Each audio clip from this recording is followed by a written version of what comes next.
Good morning, everyone. I'm Nancy Olson. I'm the CEO at the Greater Eureka Chamber of Commerce. We are really glad to have everyone here.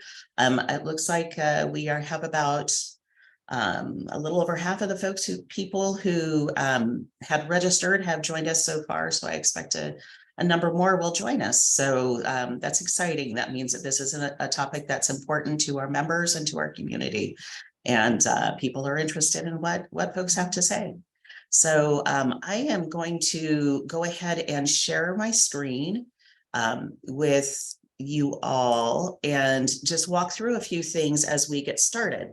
So you can see that I have all of our speakers are highlighted on here, so they stay present on your screens.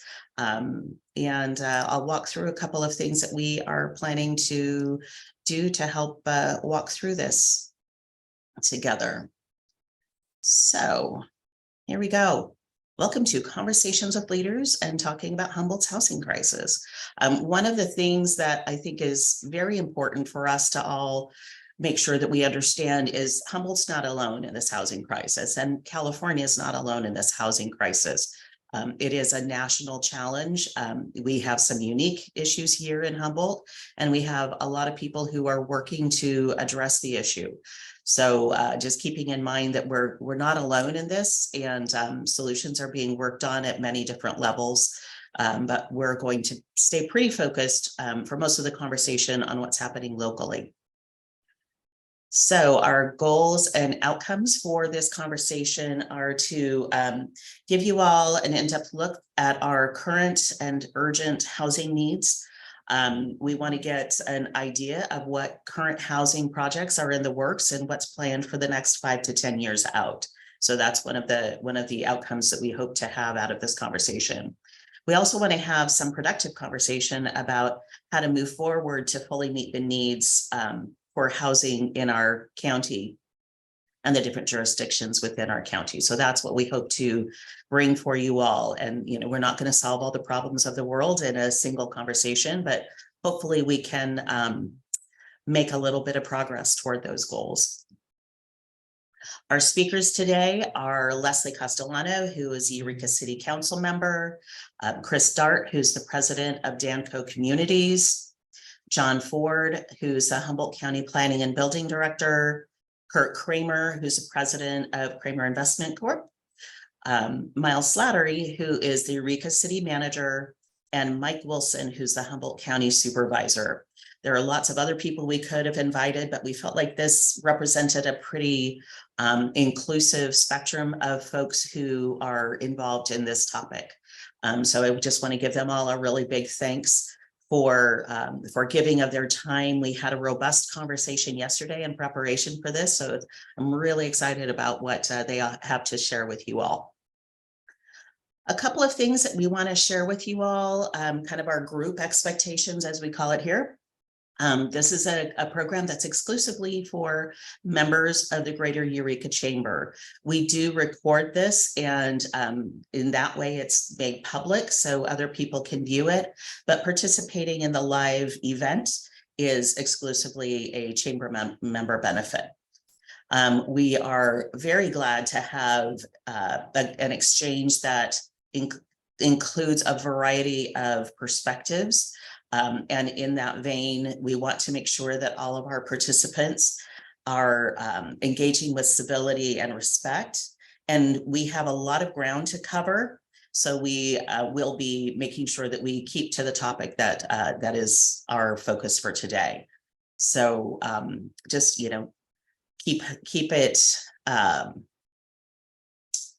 respectful, civil, and stay to the topic at hand, and we will have a fantastic and robust conversation.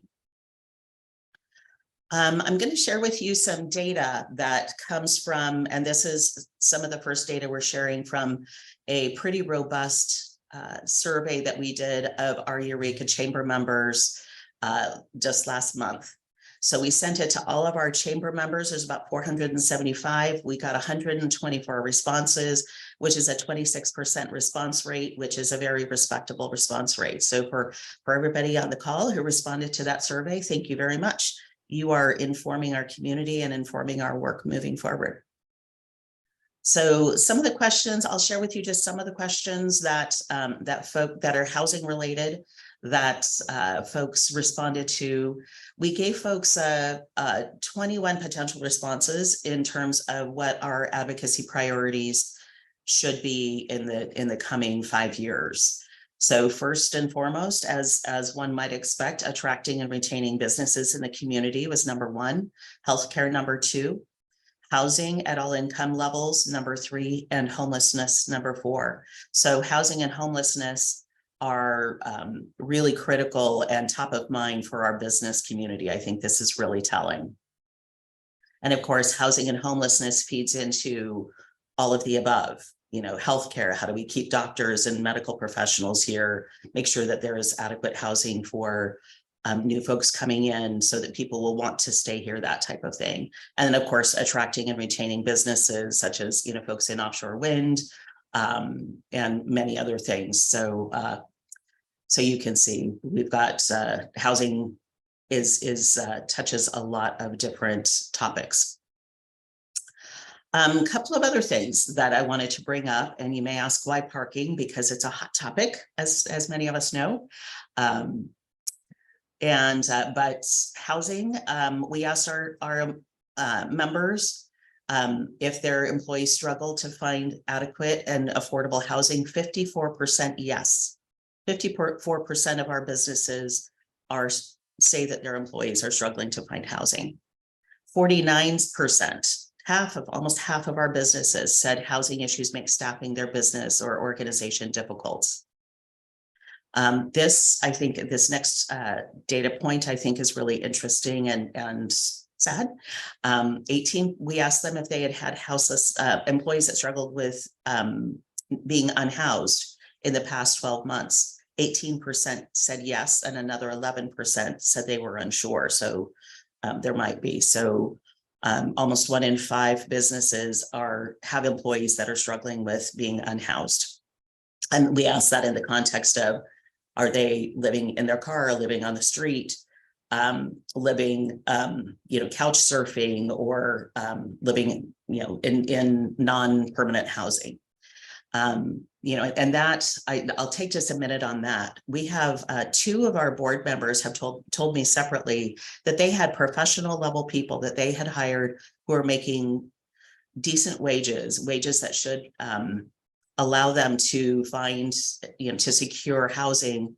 And one person lost the employee because they were living in their car the entire year that they were working for them. And another one who hired 3 professional employees and, well-paid employees. One of them lived in a hotel for several months with their family because they couldn't find a house. And I don't know what they ever did. Somebody else lived in an RV because they couldn't find a house, and the other person was able to find housing. So out of 3, 2 of them that they had hired were not able to find housing. So it really is impacting our businesses and our organizations across the board.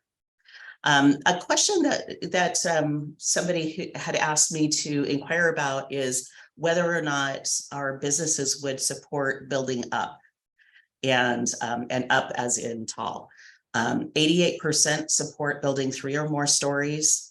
55% support building 5 or more stories, and about a third support building 7 or more stories up. So there does seem to be an acceptance that building up is an okay thing. So, and then another question that we asked was related to parking, and specifically around multi-level parking. And 70% of our respondents said that they would be willing to pay to park in a multi-level parking structure, because that's something that's on the table as something that we that might be part of the solution. So housing trends. Woo, these are scary. I was in Del Norte last week with our Leadership Redwood Coast class and participated in the Del Norte Economic Summit. And that's where I got this data from, the Del Norte data, specifically from the Del Norte Association of Realtors, and want to give a thanks also to Humboldt Premier Properties for getting some of this data for us as well.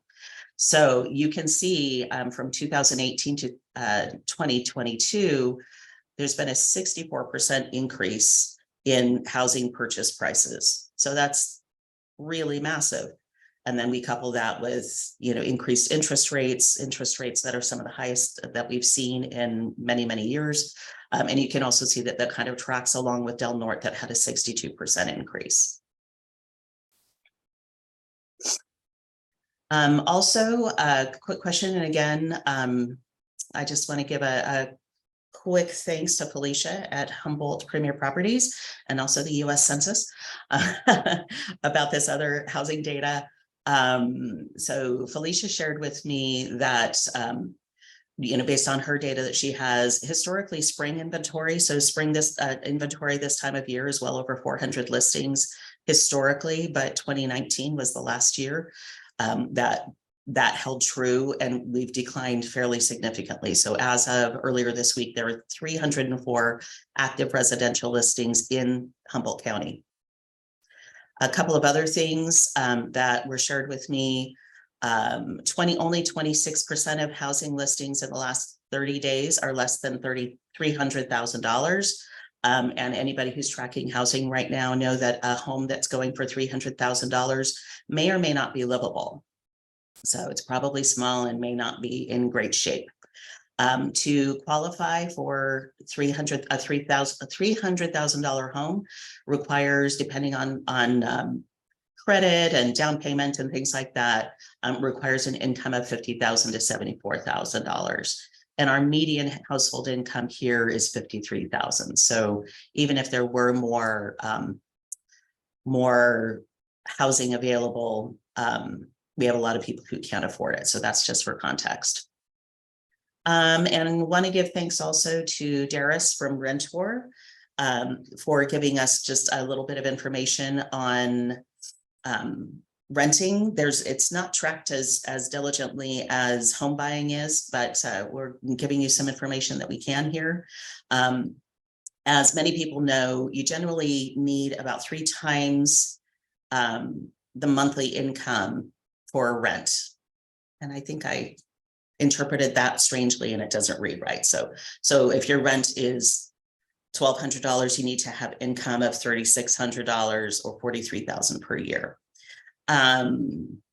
Rental increases have been averaging about 4% per year typically, but hit 10% or more annually during the COVID inflationary period. So rental prices have gone up significantly.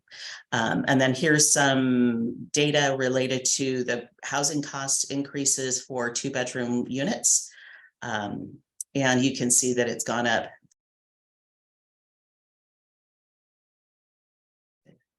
I will unmute myself.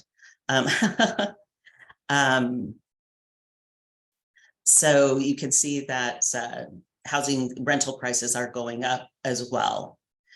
So I'm going to not share that one quite yet.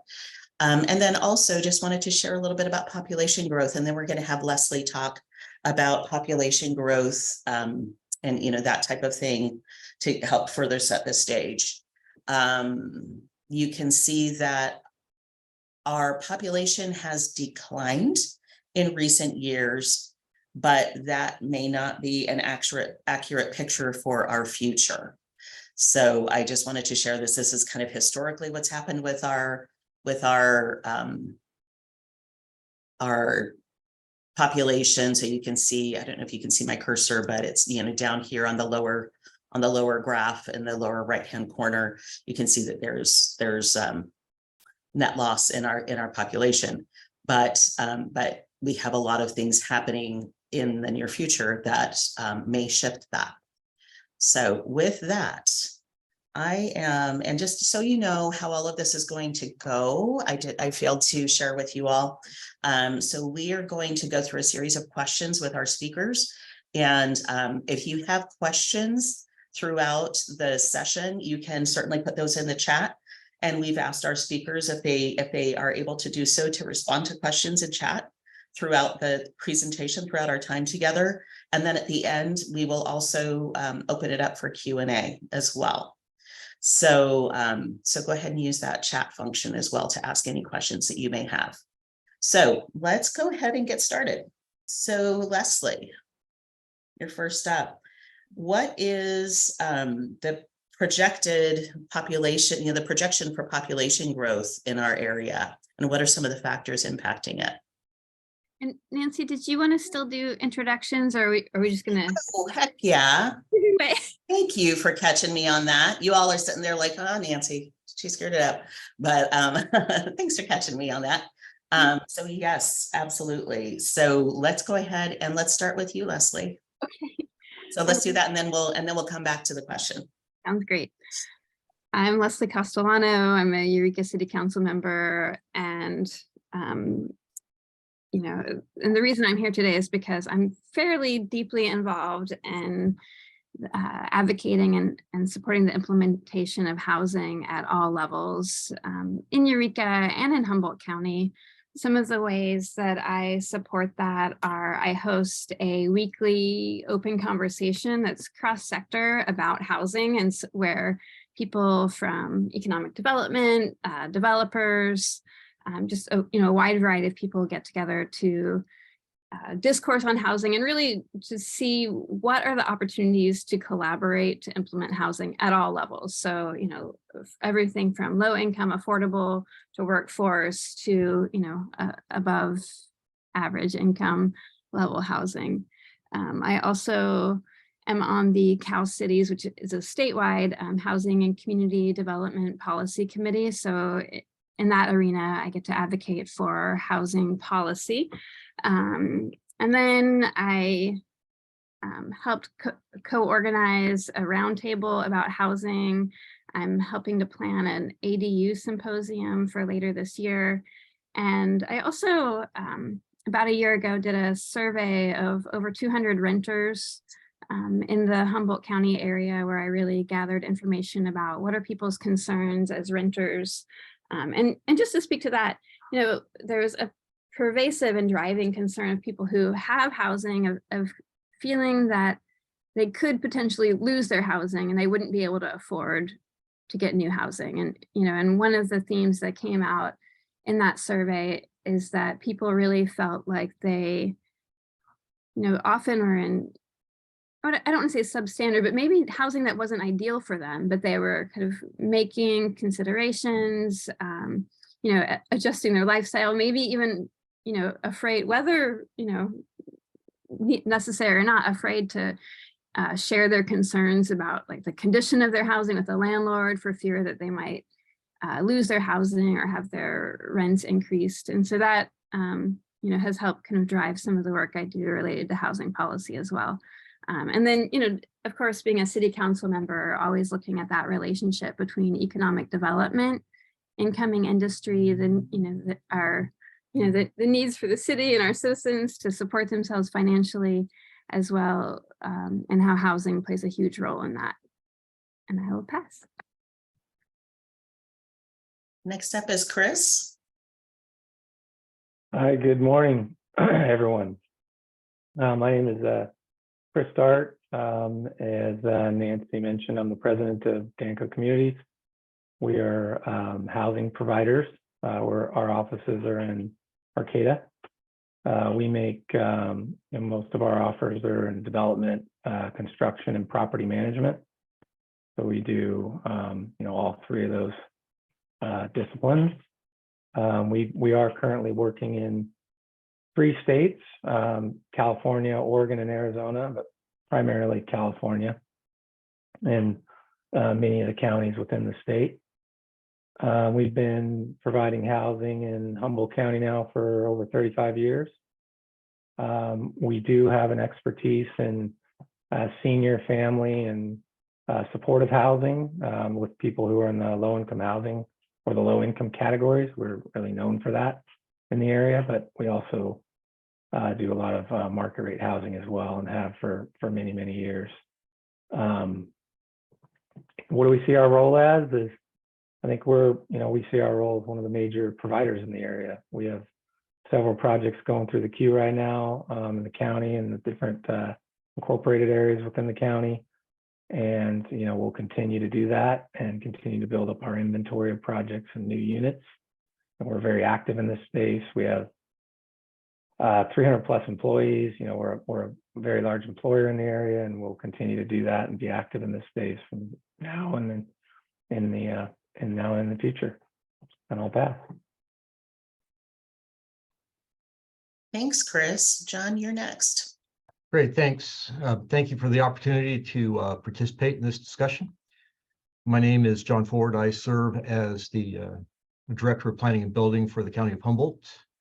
Related to housing, the Planning and Building Department provides or performs a variety of roles. First, we're responsible for the administration of the housing element, for the preparation of it and the administration of it. Housing element's a state required component of the general plan, which identifies how the county is going to meet the regional housing needs allocation, or RHNA, which I'm going to get to talk about a little bit more in a little bit. In order to do that, we're currently in the process of rezoning property to facilitate additional residential development. We also are in the process of implementing an accessory dwelling unit program that has resulted in the doubling of the number of accessory dwelling units being constructed in the county. We also process tentative maps to create new lots and other permits as needed to develop subdivisions and also multifamily, particularly in the coastal zone. We issue building permits, and we also administer housing grants and loans for owners to obtain low interest loans to maintain their property, to preserve and conserve the existing housing stock. We also issue loans and grants to multifamily projects to enable them to be restored and or upgraded or expanded. And we're currently in the process of acquiring money which can be used to encourage or facilitate additional residential development. We'll pass it off at that point. Thanks, John. Next up is Kurt.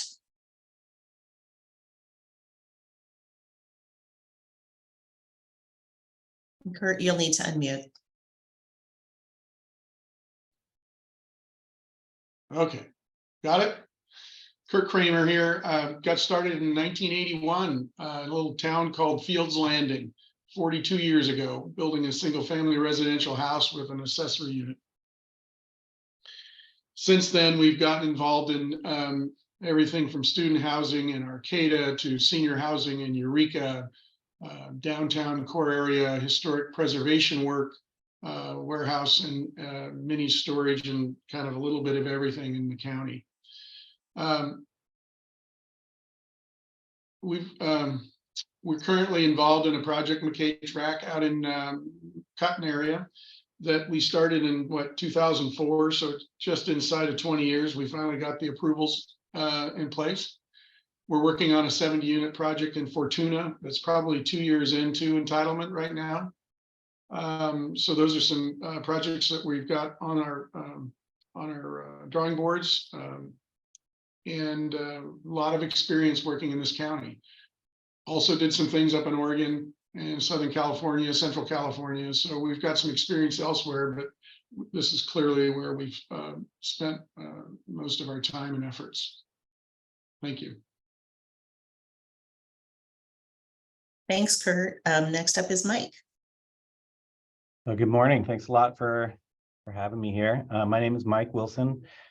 I am a 3rd District County Supervisor here in Humboldt County. I grew up in the southern end of the county, but moved to Arcata first in 1984 to start college. But it took me 6 years. I got through a civil engineering degree out of San Francisco State, and worked as an engineer for years after that. I did come to back to Humboldt to get a master's in environmental systems engineering, and worked in consulting for a long time with relations to that. And it had a lot to do with planning around both housing and commercial developments, and for tribes as well as for municipalities. I was elected to the Harbor Commission in 2005, I think it was, and I've been now on the Board of Supervisors for 6 years, and since 2019 have represented the North Coast on the California Coastal Commission. it'll be peppered in here where I work in the housing issues with relationship to both the county as well as the state. But certainly I definitely put myself in the category of housing advocate. Thanks. Perfect. Thanks, Mike. And Miles. Thank you, Nancy, and thank you, Chamber, for having me. I appreciate the opportunity to be a part of this. I am the city manager for the city of Eureka. For the first 3 years of my position here, I was in a similar position to John Ford. I oversaw our development services department that oversaw planning and building, and just recently hired a new director, but was doing that for the past 3 years. So I was responsible for implementing the housing element and everything associated with that with our staff. So I'm also part of the same housing group that Leslie is, that meets weekly to discuss housing issues and participate in those meetings as well. But that's about it. Great. Thanks, everyone. And thanks again, Leslie, for catching me on that. So now back to you. So let's talk a little bit about our projected population growth and the various factors involved in that. Sure. And just to begin, there, as I think most people are aware of, there are many unknowns in our projected population growth, but there is a great likelihood, of probably some significant population growth that we haven't seen in the last decade or so. And some of the things, of course, that are influencing that are offshore wind, where we're expecting an increase, of 1,000 or more jobs that may be needed in the area, and that these are, beyond the people who already live here. Cal Poly is growing, as we all know, and has been, reported on frequently. Nordic Aqua Farm, other new industries. I think that the climate, there's certainly people who this area, I think, the real estate increase, the increase in prices of housing really reflect that there's a greater desire of people to live here who may not have moved here yet, but are preparing to move here. And because of that, there's a sense, that we already have a shortage of housing. We know this. And so, we certainly don't want to see that increase in the coming years. And so, working on a policy level, working from the perspective of City Council, I think there's a strong need to think about where we're at today. And certainly there are already challenges to address, with people who are unhoused, people who, doctors who are moving to the area that can't find housing, as well as the need to prepare for what's to come. One of the challenges we come across that is, as before, when John Ford talked about the regional housing needs allocation, that RHNA number, is that,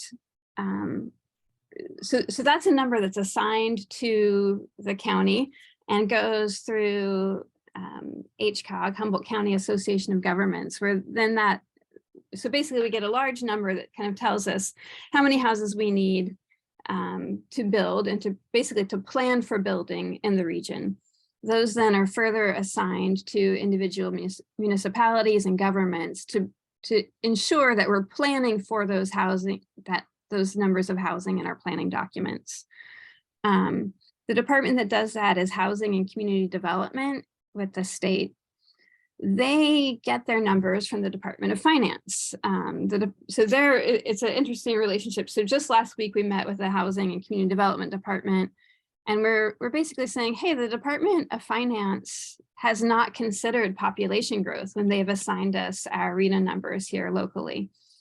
And so one of the things we're really working on right now is to actually meet with the Department of Finance in the state and ask them to, I think, beyond the census count, right, to consider what we're anticipating for growth in the future so that we can best be prepared. The thing I think none of us want in this room, I would imagine, is that our, housing deficit increases over the next 10 years. And that's, I think, really, if we don't plan accordingly with the growth that we're anticipating, that is a high likelihood. And so that's, I think, again, the numbers are subject to change, right? There are many undetermined factors, but there's, if we don't prepare for growth and the growth comes, we're going to be, facing a severe crisis, even more than we already have. Great. Thanks so much, Leslie. And we'll talk a little bit more about RENA a little bit later in our conversation as well. So one of the big things that I'm curious about, and I'm betting folks on this call are curious about, is what's currently in development and what's in the pipeline in terms of actual housing developments. And we'll talk about barriers to their success and their implementation a little bit later in the conversation, but let's just talk about things that are in development and that are planned for the next 5 to 10 years. So Chris, we're going to start with you on that. Okay. Yeah, so we have projects going like in Eureka, Arcata, McKinleyville, Fortuna. We have a project at Myrtle Avenue. It's 36 units for seniors. It's currently under construction on the corner of 7th and Myrtle. We are under construction on a project in Eureka downtown on some motel conversion called Mother Bernard with 49 units there. Many of you are probably familiar with the Samoa Peninsula project. We're currently rehabbing the existing residential units. We've got about 40 plus of them done and continuing to rehab those and sell those. And there's 100 of those. And then, there's about 250 new units that will be built out there over time, single family homes that will come to market as the demand presents itself. We also have, we are planning to submit on the RFP that just came out with the city of Eureka, and they've got some units planned there, which we're conceptualizing some designs for that. So I'd anticipate some units will come out of that. And then, I'm not sure what else in Eureka in the future, but we'll continue to stay active and look to develop housing sites in Eureka and Arcata. We're completing the Red Roof Inn motel conversion, which is 75 units, just getting done, about to come online, and that's for permanent supportive housing. We have 2 other projects we're starting to conceptualize in Arcata that'll bring forward to over 100 units. We got the old Read and Write lumber site, and got some property in the Bayside area that we're considering. In McKinleyville, we've got a subdivision that was approved several years ago in the county that we're just completing the improvement plans on. It's called Beaupre, just above the Beaupre Golf Course. There's 79 homes out there that we're intending to get started this summer with a lot of the site work. In Fortuna, we're still finishing up a housing subdivision on Loop Road, there's about 30 more houses to go in that one. And then we have been in some conversations with the housing working group in Southern Humboldt, but nothing's materialized at this point, but I would anticipate that they might have some units coming to fruition in the next 5 to 10 years. I'll complete with that. So you're pretty busy.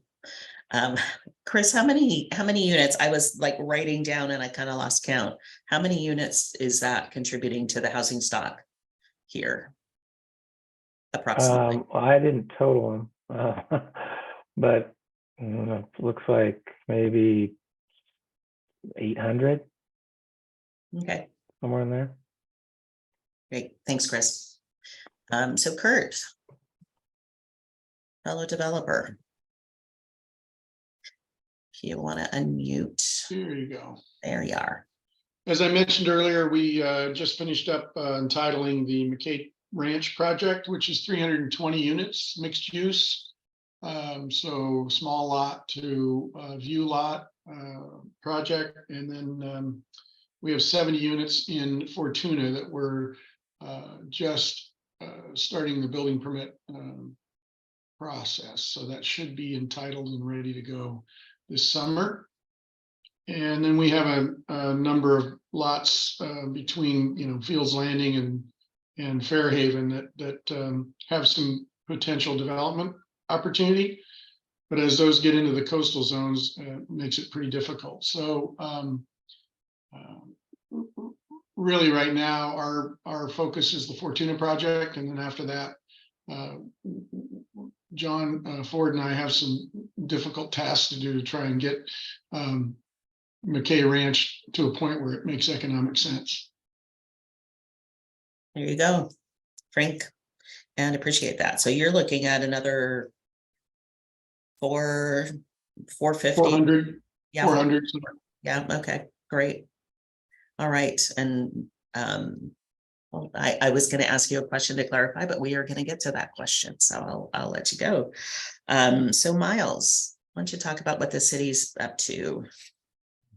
So the city has, as most people know, I'm sure on this call, a little over 300 units of affordable housing that's going to be going in with an RFP that went out to Link property for properties at 8th and G, Sunny and Myrtle, and 6th and M.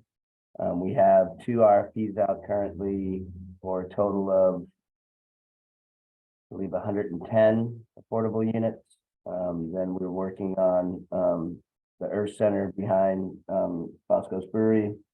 That'll be about 30, potentially more units than that. Then we have the Pearson properties or the Sunset properties on Fairfield. So with all of those properties all in total, there'll be a little bit over 300 units. Currently now, the Danco project that Chris talked about, that's 36 units. Then we have market rate on 2nd and E with Will Adams project there. That is 13 units. He is about to submit another application for another 15 units. It's a very similar mixed use project. That'll be market rate housing as well. We just approved a development agreement with Barnum and Lundblade for 60 residential units that'll need to be encumbered by 5 years from now, and that's up in Lombard Hills. They have another parcel in a similar proximity where they're looking at doing some condominium / townhomes. That would be, I believe, in the realm of 40 market rate places. Mike Bodie just recently went through over the past year, subdividing a lot into 7 different lots, and that's going to be producing 7 single family of 7 ADUs, so there'll be 14 units there in Populos and E. Just had a meeting with a developer about another project that would be market rate and workforce housing, approximately 96 units. Once they found out our zoning code changes and that they could go up higher, that could get a lot more dense as well. But that's in the preliminary stages. I think that's all I can think of. Okay, can you take just a moment and talk about the Earth Center? I know that's a hot topic. Yeah, so the Earth Center, it's going through another rendition now. The developer that was a part of that is no longer a part of it. So we're working with Cal Poly and Humboldt Transit Authority on refining that. And so we'll be coming back to council with what that looks like sometime in the near future. Originally, it was a lot more dense than what we're looking at now. It won't have as much density as it did in the past, but we're still refining that now because of some of the changes that have happened. And Cal Poly has kind of taken the lead on that now. It used to be a company called Servitas, and that's changed, and we're working on what that looks like. So there'll be more to come on that soon. Yeah, and the Earth Center, just to remind everybody, is the lot behind Las Coast Brewery. And is looking at mixed use and as a transit hub and other uses for that space in addition to housing. So great. So let's go to John. John, what can you share with us? Maybe in the broader county? Sure, because a lot of what is in the pipeline, Chris and Kurt have talked about. But I do want to bring up that there are probably between 500 and 600 paper lots in Humboldt County. And what I mean by paper lots is that a tentative map has been approved, but the subdivision has not been recorded and the improvements have not been put in. And so they are basically approved. They can move forward, but they haven't. In addition to the, as I mentioned, things that Kurt and Chris have already talked about, there's 62, there's a 62 lot subdivision currently being constructed in McKinleyville. And that's right there on Washington, and that's a small lot development. We're also working on the McKinleyville Town Center, which will provide a variety of mixed use and multifamily opportunities, and that is looking at being up to 4 stories in the height.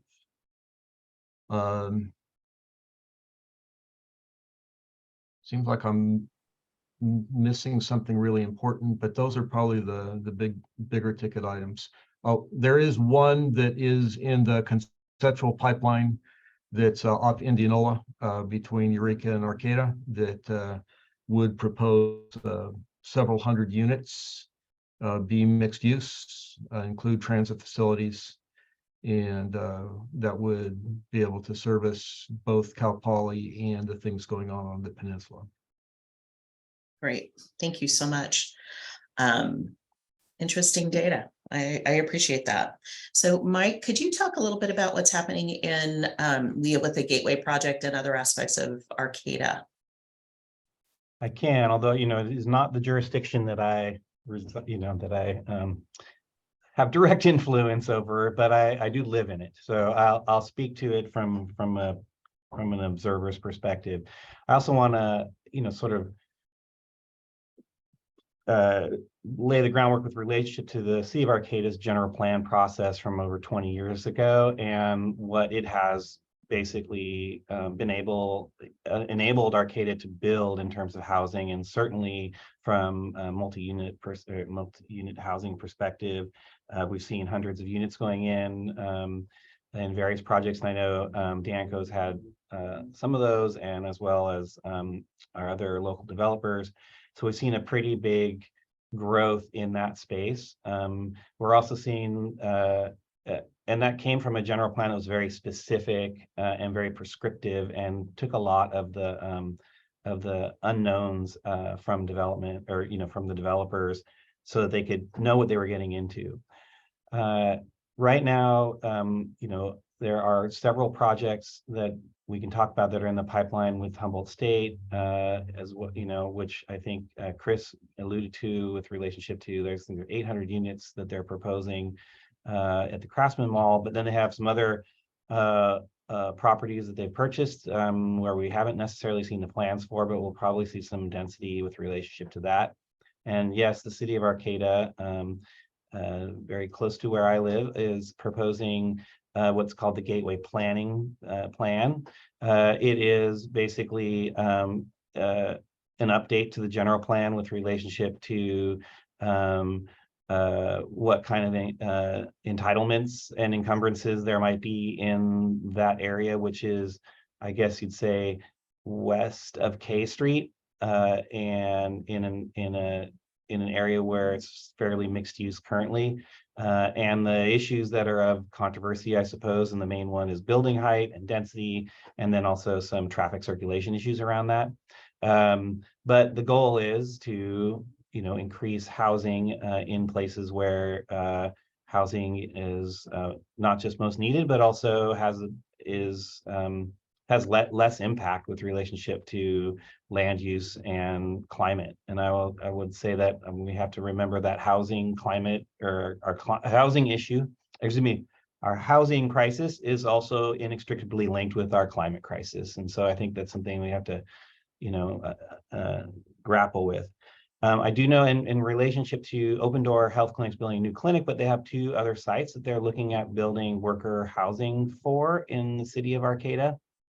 And we're talking that's probably 40 units per structure, maybe more, maybe less. But what that really is about is that for every doctor that, it needs to be recruited, there's about 14 workers that also need the support. So we have to be understanding that when we're talking about recruiting doctors, we really have to make the space for the workforce as well.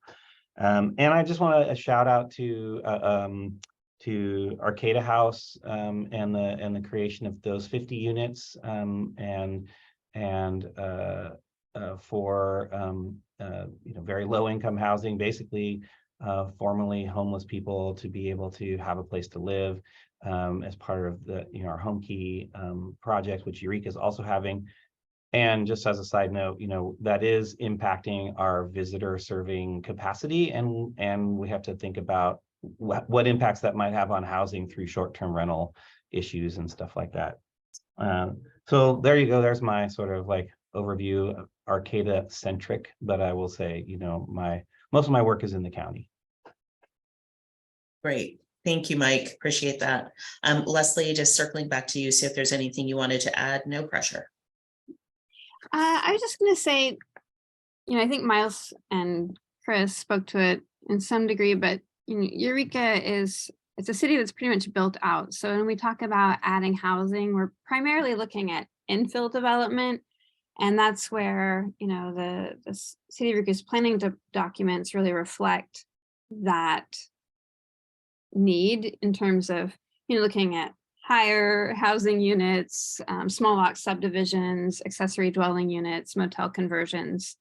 There are still some lots that aren't, highly prized lots that aren't developed on yet, but, primarily when we're factoring in how to add housing to Eureka, we're really looking at, we can't expand out. So we're looking at building up and building in. Great. Thanks for adding that, Leslie. So I just want to I think we're doing okay on time. John, wanted you to talk a little bit about that mysterious RHNA, Regional Housing Needs Allocation. And Leslie talked a little bit about it, but if you could fill in some of the blanks for us, that would be great. Sure, I'll give it a try. So I like to think about RHNA as kind of RHNA squared because it has two components to it. The first is the Regional Housing Needs Assessment, which is a determination made by the state of how many units are needed within the regional area. And so then that number is given to HCOG, and HCOG and the State Department of Housing and Community Development kind of go back and forth to resolve whether or not that's a good number or not. Once that number is resolved, then it comes back to HCOG to administer a program working with the local jurisdictions, and HCOG is very good about being collaborative, of trying to decide how those units get distributed amongst the various jurisdictions, being the county, Arcata, Eureka, Fortuna, Blue Lake, Rio Dell. And so, some of it has to do with where the jobs are. Some of it has to do with where the existing population is. In the last round, I was really surprised because, as Leslie mentioned, that the Department of Finance provides a growth number, and our growth number has been 0 or less than 0 for a while. So why were they increasing the number of units we were required to have? And one of the factors that they were incorporating into that was that our vacancy rate was too low. And so on the countywide level, they were trying to encourage all the jurisdictions within the county to increase the number of vacant units so there wouldn't be so much impaction within housing, and which also affects rents. And so originally what the RHNA was intended to do was to make sure that jurisdictions were planning to be able to provide the capacity to support development of housing. And not just housing in general, but housing at various income levels, all the way from very low income to above moderate. And so what happens then is each time the general plan is updated, the jurisdiction is required to identify its RHNA obligation and then identify that it has sufficient land or areas that can be developed at a higher level of intensity, such as in Eureka, to demonstrate that it can accommodate that amount of development. And one of the struggles that we're starting to have is that our ability to gain grant money, our ability to get money for development of housing, installation of infrastructure, the threat at the state level is increasingly that if you're not meeting your RENA obligations, then you're not entitled to that grant money. So RENA obligations are incredibly important.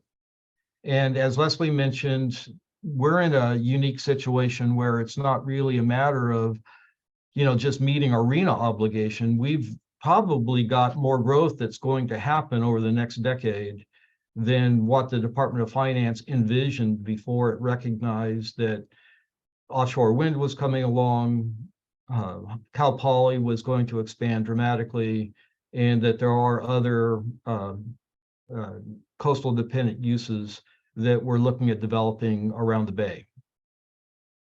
So it's really important for the local community, and that's part of this discussion, to own what its real needs and obligations are.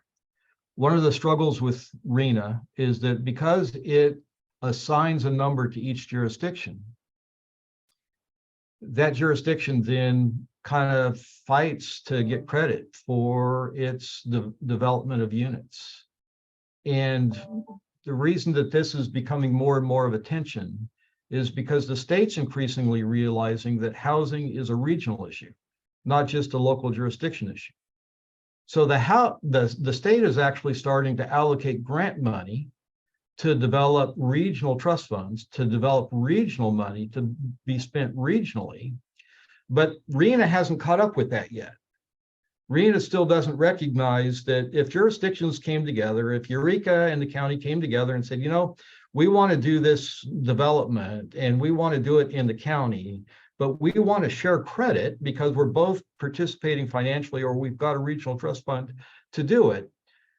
RENA doesn't allow that yet. And that's really a part of RENA reform, a change that's needed so that the jurisdictions within the county can come together, can take advantage of regional monies and can work collaboratively to do that. That's probably the major shortcoming in my mind relative to RENA. The other one is Supervisor Wilson mentioned was that we're also in a competing demand for reducing vehicle miles traveled, minimize greenhouse gas emissions, and some of those things. And so trying to put things in the county that are traditionally further away from services, jobs, and other things are in direct contravention to what we're trying to do with some of those other criteria. And so the other thing is to put low and very low income people perhaps further away from services also makes it hard for them to receive the services they need. And so RENA has some shortcomings in those areas too. So I think one of the things that is important to understand is, even with all that said, in 2014 to 2018, which was our last housing element cycle, the county in particular, while it produced more median priced income units than were required under RENA, we were behind in all the others. And as we go into this housing cycle and continue through it, while we're producing probably about 120 to 150 units a year right now, that's still falling behind the overall need, which is to hit about 1,400 units in an 8-year period that ends in 2027. Be happy to answer any questions on that. So if you have questions, go ahead and put them in chat for John. John, if you could keep an eye on anything that you can respond to, we're getting some really juicy questions in chat. So any of our speakers is welcome to respond to them. So thanks to Leslie and Miles for responding to a couple of things. We're moving on to our next question, and this is, well, it's the question that is burning in all of our minds. What are the biggest barriers to meeting our housing needs? And want to start with Chris and Kurt to talk about that from a developer perspective. You want to go first, Kurt? Go ahead, Chris. Okay. Yeah, so challenges for development, I mean, I kind of put them in two categories because we do, as I mentioned, a lot of subsidized housing with the state and federal funds and local funds. And then we also do market rate housing. So on the affordable housing, federal funded, state funded, local funded projects, I'd say, you know, there's been a lot done over the last 3 to 5 years of tools that have been implemented to help, you know, with some of the challenges of entitling properties. But the biggest challenge I see there is that there's a lack of funding, and we're all competing for funds to fund these projects. You know, there's never been more funds available for projects in the last 5 years. Frankly, since Governor Newsom's been elected, it's been one of his staff and administration's priority, and they have put a lot of resources into funding housing, low-income housing, but it's still not even close to enough. And so we're constantly competing for these pots of money with other developers, and you know, a lot of it has to do with geography. There's like nothing you can do about it. You're either in a certain census tract or you're not to win those competitions. You know, the state prioritizes right now, they're prioritizing housing for the homeless. And so those projects win first, then they go to large family projects. Those projects win second, and then seniors are really the third category. And so those are really challenging to win. But, you know, we've been able to navigate that and have some success. But again, we're not even coming close to what the need is, and not just here in Humboldt County, but statewide. And then on the market rate side, you know, I think, you know, the biggest challenges that we face, I mean, obviously there's regulation challenges, you know, and I think it's having it be unpredictable is probably the biggest challenge. And, you know, working on getting involved in a project that you just don't know what the outcome's going to be. You don't know how long it's going to take. I mean, Kurt mentioned this project he's been working on for, you know, several years, and many of you know we've worked on Samoa for several years, and the project in McKinleyville, and you know, that's a really hard to convince investors to participate in projects like that when they're not sure of what the outcome is going to be, and we can't give them assurances. And so you have to make those investments in time and money and energy to bring these projects forward, which you know, you're not really sure how it's going to turn out, you know, or what it's going to cost. And so that makes it challenging. So I would say that the one thing that we're struggling with in the market rate side is to make projects pencil. I mean, we have extreme cost increases going on. Our cost in the last 3 to 5 years for construction has doubled. And that has made it very difficult to make projects pencil. You know, and we talked about earlier about incomes and, you know, the median income. I think, Nancy, one of your slides is the median income. And so if you look at that, the median income, which is people that are going to be, you know, buying the houses or renting the homes that we provide at that level, the cost to produce a unit is far greater than what they can afford. And so, you know, I think there's this misconception when people are out, you know, observing what's going on in the marketplace. You know, the developers that are doing this, it's, you know, they're using investors, they're using banks to fund these projects. That's the capital that's coming into these projects, and you got to think like an investor, think like a bank. So when, you know, we go out and take on a project and we ask for the capital from investors or the banks, they do a rent survey. They look at the area median income, and then you tell them what it's going to cost, and they say, well, that's upside down. How are you going to fund that? It doesn't work. And so that prevents us from being able to move forward on projects. It's not like this is the developer's capital. It's all their own capital, and they can just put it in there and put it at risk and hope it turns out.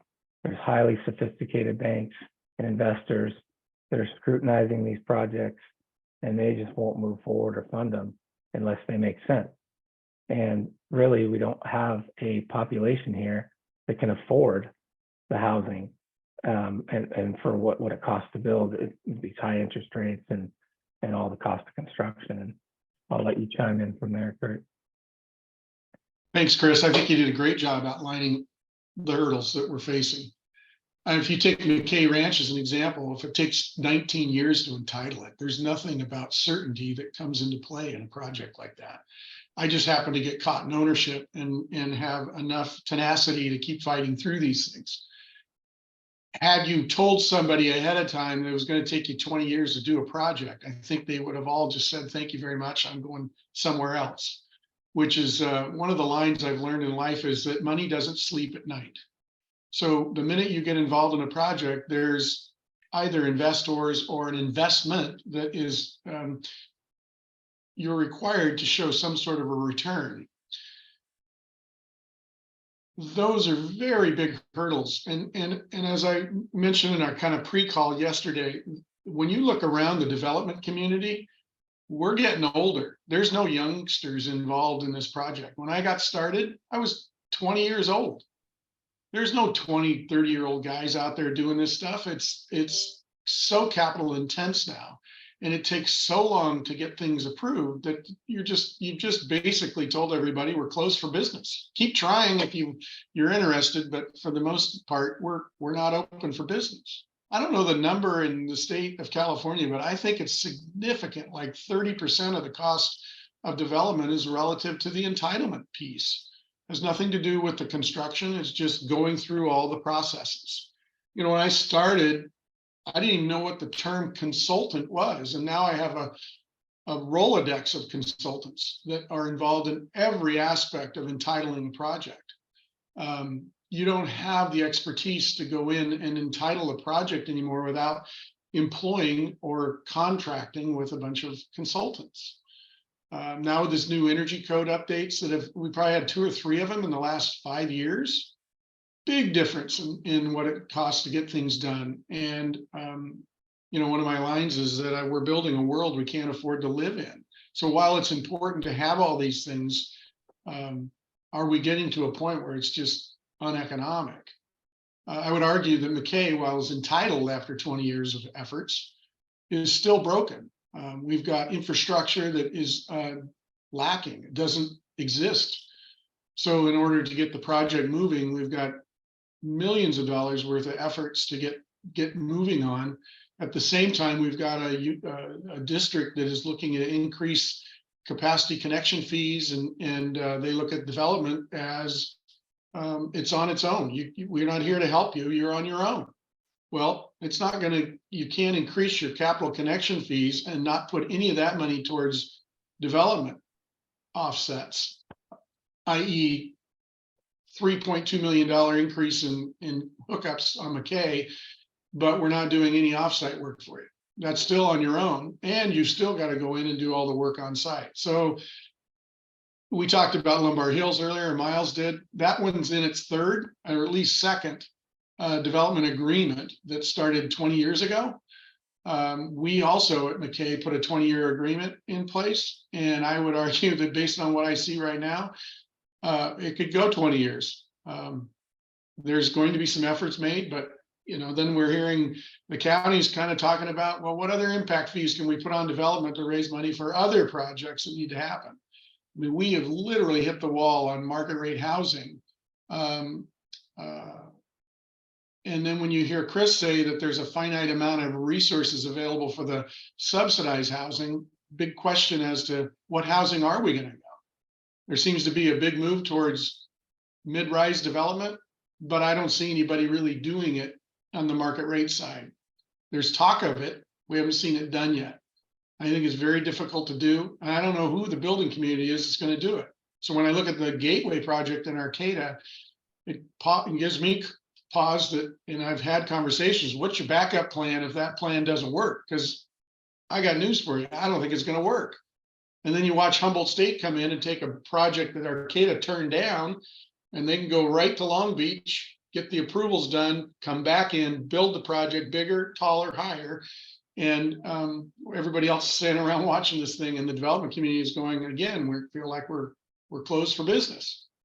So a lot of obstacles out there. Our project in Fortuna, we're on 2 years to get that entitled. And that was a principally permitted I mean, it was zoned properly. There wasn't anything that was really needed. And arguably Fortuna is probably one of the easier jurisdictions to do work in. I've yet to work there, so I'll have another conversation around this after I'm done, but I can tell you, knowing that that's the case, and it still takes you 2 years, I still have a Rolodex of consultants that are involved in everything that's that goes on in the process of development. And then you go in front of community boards like HCSD and get told these developers the whole reason why housing is expensive, and it must be your fault. And you're just like, wow, this is crazy. So I'm not terribly optimistic on future market rate housing opportunities here. There's going to be single family residential here and there. Those that can afford them will pay the price, probably be worth less than what they have to pay for it, but it'll get done just because they need the housing. But those are the headwinds that the local HSU, Provident, Open Door, just look at our professional community. We're not really addressing, as John properly pointed out, the RENA numbers across the board. We've been focusing on the low income and thinking that the upper levels would take care of themselves, but we place the burden so much on that it's just not getting done. So that's kind of my deal. So thank you. Thanks, Kurt. So we've got just a couple of questions left, and then I want to make sure we have plenty of time for Q&A, although the chat is lively and encouraged, like I said, our speakers to be responding to things in chat as well. And we will, just so you all know, we'll share the recording as well as the chat as appropriate with folks on this call, if that's all right. Just so you all have access to this data after the call. And because the chat is very rich right now. So quick question for Miles, I think primarily, and maybe Mike. Why does it seem that we are losing housing when we have population that's stagnant or declining currently, knowing that it's likely to go up? But why are we in a housing crisis and it seems like we're losing housing, or that less housing is available to meet our needs? So Miles and then Mike. I mean, typically this comes down to people discussing vacation rentals, and we've been tracking vacation rentals, and I know this isn't the same for the rest of our community, but we've been tracking vacation rentals for the past 3 years, and they haven't fluctuated much. It's been anywhere between 115 to 150 vacation rental units, and this includes those that aren't permitted as well. We have a consultant that we got from Kurt's Rolodex. No, just joking. We have a consultant that's been working on this, and they not only keep track of those that are permitted, but those that aren't permitted. So they go to the website and look at them. Based on that number, it's about 0.8% of our housing stock. We continue to look at that, and when we see there's going to be an issue, we'll probably be going to council and looking at some sort of regulation related to that. But we're not seeing those VRBOs, like more affluent areas, becoming a problem with the housing stock, at least in Eureka. I think our problem is, we've changed our zoning code in the inland zoning code. I think Leslie touched on this a little bit, to allow for housing to be principally permitted in almost all of our zoning designations. We're doing the same with an update to our local coastal program. So the coastal side, there's 2 different zoning areas. One's inland and one's coastal. The inland's been updated, and we do periodic updates to that on an annual basis. It's a lot easier to do because we have full control of that. But when we get in the coastal zone, it has to be certified by the Coastal Commission. And so we have a draft update for our coastal zone, and that will do the same. It'll allow for higher building heights. It'll allow for zoning in all of them, and even industrial, would allow for housing in that. Now, whether the Coastal Commission allows for that, we don't know, because that'll be up to them, but we're definitely proposing that to allow for more housing. We are built out, so the majority of our developments are infill. I will say, people have, I mean, Will Adams' project is a good example of going up 4 stories, has 13 units. The person that I spoke to yesterday, it's off of the property that they're looking at 96 market rate housing.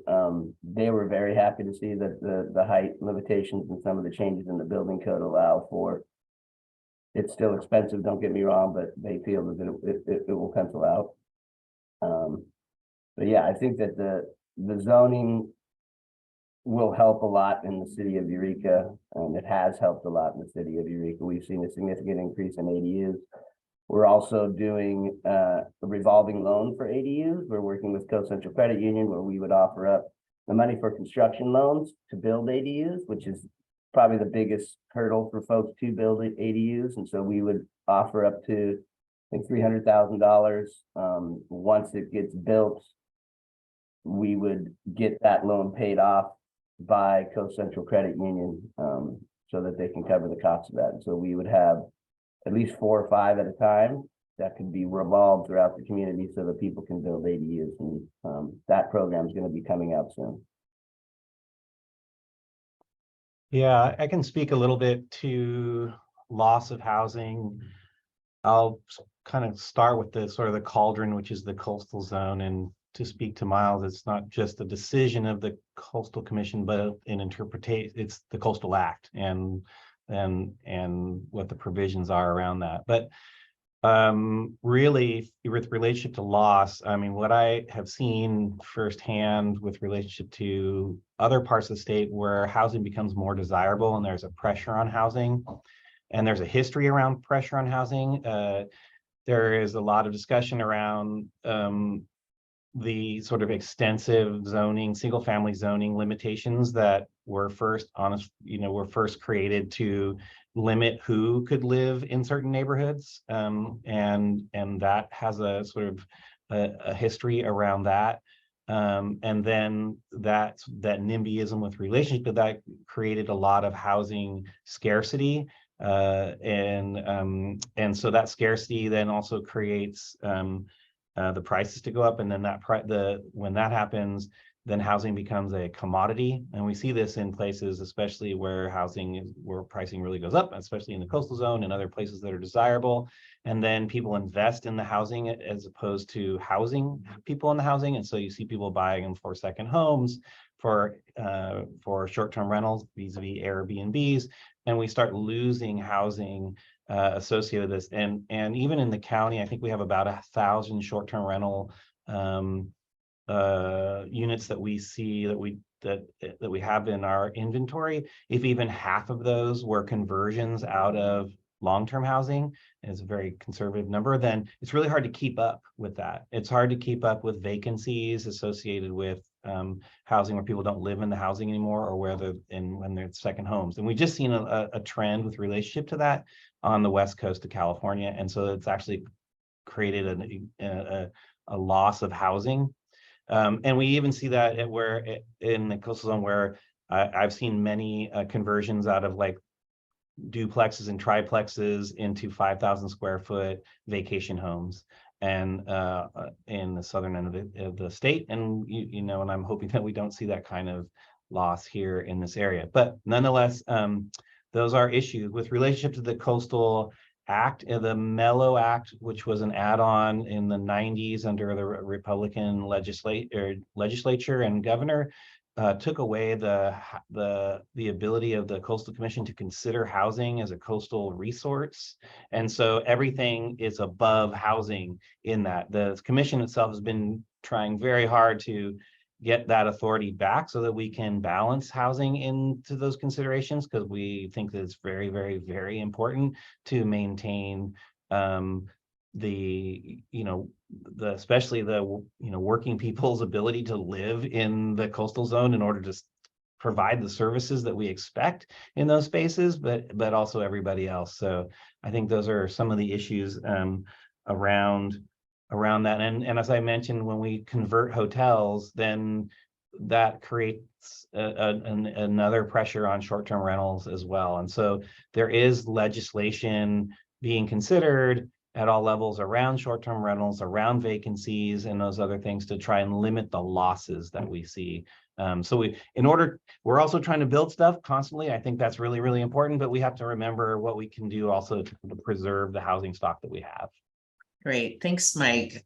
So we are down to the wire. We have about 10 or 11 minutes left, and we have like kind of one of the big questions left. So I'm gonna, first of all, I'm going to encourage folks who have questions to put them in chat.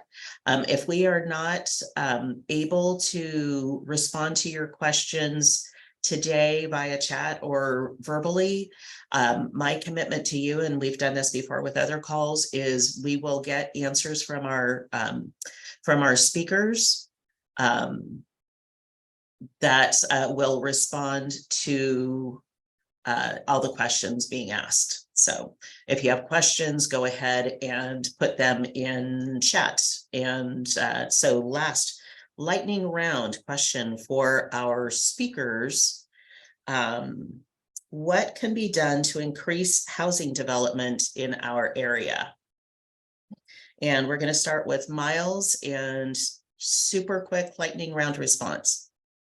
I think I already touched on this. I think that some of the stuff that we do with zoning is really important, having things principally permitted. We're working on a Eureka waterfront plan that will allow for CEQA coverage for developers, so that process will already be taken care of, so they won't have to worry about that. A lot of our projects are infill, and when those projects are infill, they are exempt from CEQA, and so that is a benefit, and that helps out a lot of situations. But the zoning part of it is really important. Once you're principally permitted in the coastal zone, it alleviates a lot of the coastal development permit requirements when you are principally permitted for that. And so that's why we're trying to change those zoning designations to allow for that, and not have to go through the coastal development permit process for that. So I think that will alleviate some of the concerns that Kurt and other developers have, because it'll lessen the costs associated with the non-construction costs. Okay, thanks, Miles. John, for you, can you talk a little bit about housing opportunities outside of the current population centers? You need to unmute, John. Thank you. Sorry about that. Yeah, as I mentioned before, there's really got to be a balance between providing the housing and achieving the other environmental goals that we have. So one of the ways to do that is really focus on transit-oriented development, whereby we're placing a concentration of housing that's in close proximity to good transit facilities. And then the other important factor of that is to, as Miles just mentioned, to allow that without any discretionary permits. So if you can lay those out, plan them well, and then allow the developer to come in and just get permits and to build it out, that would be the best thing. Great. And I have to say one more thing. Yep. The state has money for transit-oriented development. Okay, great. So Kurt, what would be your response to what can be done? They have alluded to a lot of great ideas in terms of zoning and titling, clearing the way for that. We also need to make sure the infrastructure in the community is ready for the development, whether that's power, whether that's what used to be gas, now it's all going to be electric. Whether that's sewer, whether that's water, whether that's traffic, roads, sidewalks, pedestrian, whatever it is, if they're going to see development occur, I think we're now going into a decade of if they don't get out in front and make sure those things are already in place and take that burden off of the development, we're not going to see that. It's enough right now with all the cost increases to manage just on-site stuff, let alone all the off-site things. Off-site meaning anything that needs to occur to get the property ready for development. And you can be right next to it, but if the sewer line is a mile away, and that's millions of dollars worth of updates, that's an issue. And so we need to start thinking about, if we want to see development occurring, kind of leading the way on infrastructure as well as the permitting process. And we've been talking about it for years, but as of yet, all it's been is talk. So more to come. Moving beyond talk to action. I am there with you, Kurt. Leslie, can you talk to us just real quickly about legislation that's been passed or that's in the works, or maybe you could provide us a document that we can share with folks about legislation, just because we're coming up on time? Sure. Well, and I'll follow up with you, Nancy, specific to some of the legislation we're looking at. I did want to speak just real quick to infrastructure, because it's come up a few times, and that's something that, you know, I am hopeful that, and I think it's something we should really think about pushing for as a region, is infrastructure legislation related to infrastructure. You know, one of the things that we're finding when we're looking at offshore wind, of course, is like, will our region be able to actually reap the benefits of having offshore wind off of our coast? You know, and then things like, you know, the city of Arcata, the city of Eureka, we have huge challenges with aging, you know, water and sewer infrastructure that, you know, and I think everyone is familiar that, you know, of having to, you know, increase our water and sewer rates. And so that's, you know, we're as a council, you know, as people who represent the people here, we're in this complicated situation where, okay, we want to support development. We also want to mitigate what our ratepayers are paying so that they can just afford to live. And that's where I think, you know, as the state creates mandates on housing that we want to embrace, I think that we really need to push for, you know, whether these new industries create set asides to support that infrastructure, you know, whether, you know, what are the responsibilities there, so that, yeah, you know, we certainly don't want people like Kurt and Chris to be in the position of being unable to implement housing developments because we can't afford the infrastructure. So that, you know, just in terms of an opportunity for legislation, I do think that there's something there, especially in rural communities. You know, and then how housing is funded in rural communities, I think there's also opportunities there for legislation as well. You know, often we don't receive funding because the state has, you know, it should be a ceiling, not a floor, but, you know, basically a 10% of their funding goes to rural communities. And so, you know, we're competing with communities all over the state of California for really a small percentage of the total funding that's available for housing. Great, thanks, Leslie. I think that a lot of the last couple of points have been addressed about funding opportunities to address our housing needs. I think, Chris, you talked quite a bit about that. I think the last thing on our notes was the Regional Housing Trust. Maybe touch on it just. Could I add something about that? Yes, please do. Funding opportunity just for a second. You know, we talked, there are a few things that I think should be said around what we can do locally. Obviously, we got the HCD suite of funds that you know, we all compete for, tax credits. We've got the localities need to stay in compliance with their housing elements and make sure they're hitting their RENA numbers so that we qualify for those funds. But other things that I've seen is that some communities will do fee waivers. They'll defer fees to be paid rather than collect all the fees at building permit. Maybe they'll collect some of the fees when the buildings are occupied, or even allow some of those fees to be paid over time to help, you know, with that. And I think also, like City of Eureka did with their vacant land, they had some vacant land, so they put that out for RFP, and they allowed that to be used in the deal to take that off of the developer's ledger, so that could make that project pencil better. And then, ultimately, I think, you know, the best thing we can do locally is just work to lower the cost, work to lower the barriers. Time is money. You know, if the longer it takes, the more it costs. We need to make it faster. We need to make it less resistant and more predictable. And that will free up and make opportunities start to show up for developers and attract housing if we focus on that. I just want to say that. Great, thanks, Chris. So last quick point, Mike, can you talk about the Regional Housing Trust? Super quick. Sure, yeah. I want to just say that the zoning issues, I want to shout out to Eureka and Arcata for really advancing those ideas. And I think the county we're gonna have to work on that too. With relationship to the Regional Housing Trust Fund and also regionalizing our RENA infrastructure ideas, is that we used to think of these RENA numbers, we would compete against each other almost to respond to those things. Now, I'll say in the last few years, our jurisdictions are working together to regionalize that for real and talk about the opportunities. And one of those ways is to regionalize our housing trust funds so that we can work together to address those pre-development issues around infrastructure and permitting.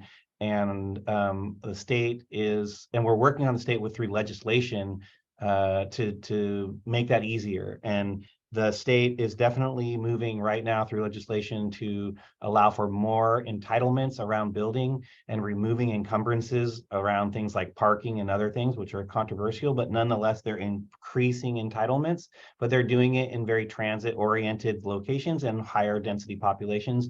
We're going to see over the next few years that legislation move into smaller cities and jurisdictions. So there will likely be more opportunity around that too. But Housing Trust Fund, we're working on it. So All right, thanks. wonderful. So thank you again to all of our speakers, to everyone who participated in this call. As I put in chat, we will be sharing a recording of this call with everybody who's here, maybe who registered but wasn't able to participate, and it will be publicly available. We'll also be sharing responses to the questions from chat as well with that. And so speakers, just know that there are a couple of unanswered questions, so I'll come and ask you for responses to that as well. So I just wanted to talk about the trust fund real quick. So just so people are aware, the city is taking all of the TOT, is the transportation occupancy tax that we get from vacation rentals. And that is going into a trust fund for the housing trust fund for the city of Eureka. So it has been established, and we continue to contribute to that. And we'll probably generate somewhere in the amount of 250 grand a year from that. And then that gets matched by the state. So we do have that in place already. sounds great.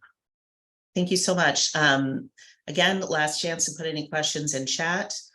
We are 2 minutes over. And we were worried about filling 90 minutes. Maybe we weren't, but we could talk a lot longer. And I will be following up with all of our speakers to see what next we can do to be involved in this conversation, and invite anybody on the call to follow up with me. Here at Greater Eureka Chamber, this is one of the areas that we are going to be looking at how we can support movement in this area. Through conversations like this and other actions as well. So appreciate everybody, and we'll go ahead and finish up this call with gratitude and with a reminder that we're all in this together. We all want to see adequate housing for our community, and we need everybody at the table to make that happen. So thanks so much, everyone. Thank you, Nancy. Good job. Thanks.